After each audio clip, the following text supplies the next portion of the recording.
চার সদাগর সামনেই দাঁড়িয়ে আছে, সে এখন নিজেই সেই দক্ষিণ শহরে পালিশ করতে যাবে।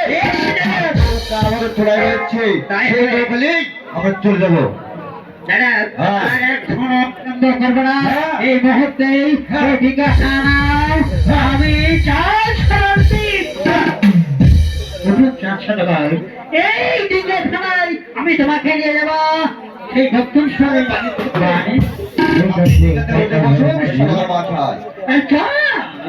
সদাগর